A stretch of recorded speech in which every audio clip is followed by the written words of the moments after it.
Welcome to the Digital Marketing News. I'm Tiffany Allen. And with your first report, sources might not fail to say that I might be Joshua Knight.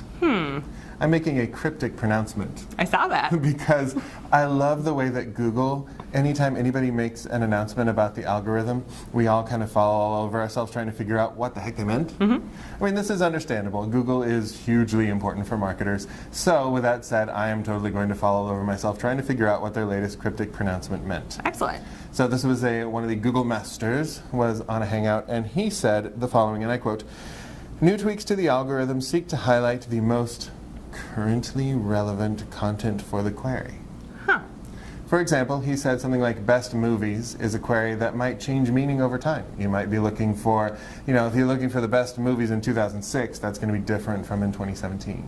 So that seems to me to be, content needs to be fresh if it's going to get surfaced for these relevant queries. Of course, these are only queries that might be interpreted as being time sensitive.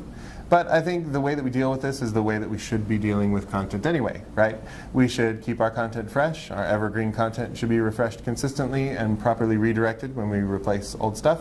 And we should just try to keep it current. Yeah, makes a lot of sense. I have some other news. I love other news. I know.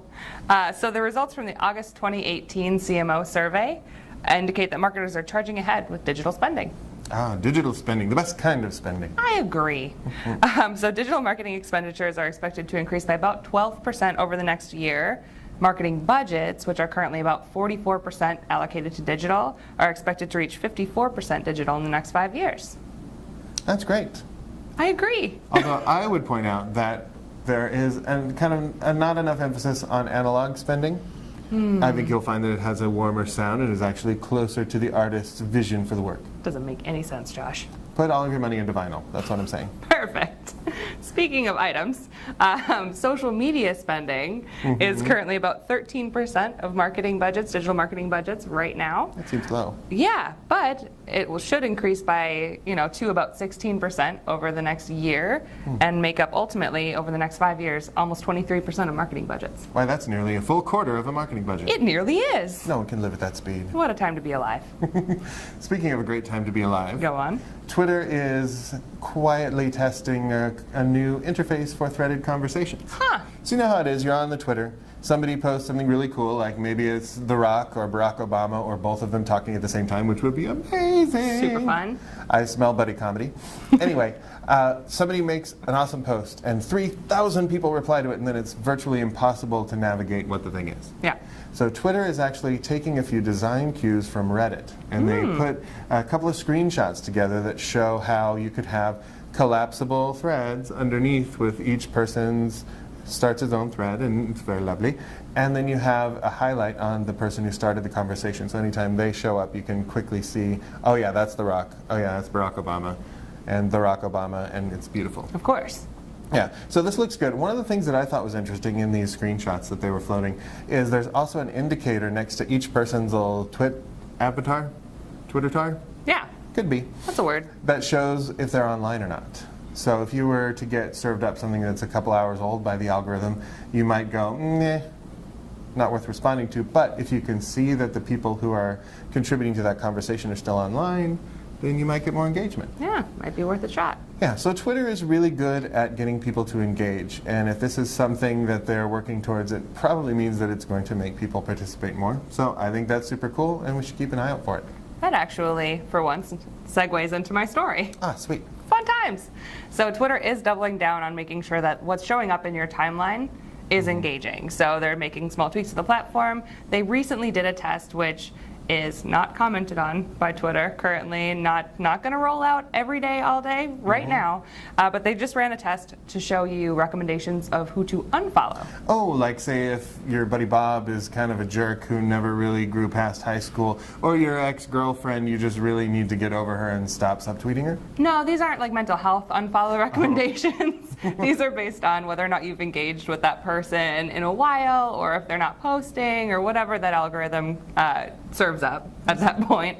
But it's in an effort to make things a little bit easier to use and more relevant to the users of Twitter. So again, unconfirmed, not rolling out right now, but something to keep an eye on as a marketer, of course, when you're doing your social media strategy, making sure that you are actually engaging with the folks following you, you're posting relevant content. If your content stops getting engagement, maybe it's time to shift the narrative a little bit and try something new. And one of the ways that you can make sure that people are engaging with your content is by using social media listening software. Yes. Or perhaps a social media listening solution. Because there's no software anymore, just solution. Right, yes. of course. The good folks at Forrester Research just published what they call a wave. So, hi Forrester, thanks for waving. On social listening platforms, they evaluated 40 offerings in this category, which is amazing. And they came up with 10 of their top. So they had 3 categories that were the leaders, the strong contenders, and the kind of the up-and-comers. Right. So first of all, though, they observed that marketers are still using social media data kind of in a silo. They're just using it for marketing purposes only.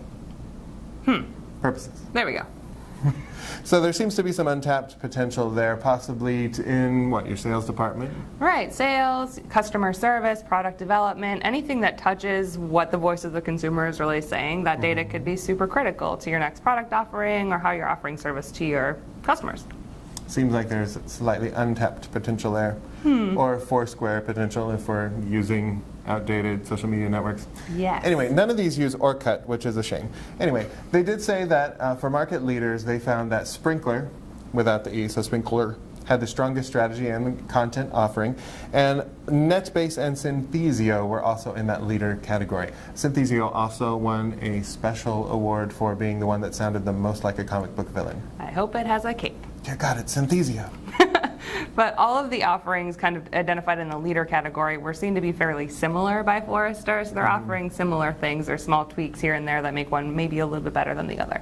Yeah, they noted that in 2016, when they first did this wave, they said, we're still waiting for the killer app that is going to fully recognize the potential of this particular solution.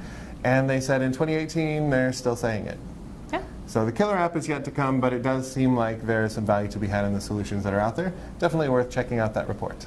All right, well, that's all the digital marketing news we have for you today. We'll be back next week with more digital marketing news. If you need more in the meantime, you can follow me at Tiffany_Allen or TopRank at TopRank. That's right, and you can find me on Twitter at Nightrights, that's NITEWRITES. And please do check out the rest of the blog because we have a ton of content marketing world content for you, all the takeaways you could ever need forever.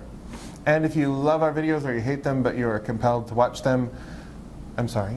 But also click the subscribe button and ding that notification bell so you'll know whenever we put out something cool. We'll see you next week. Thanks for tuning in. Bye.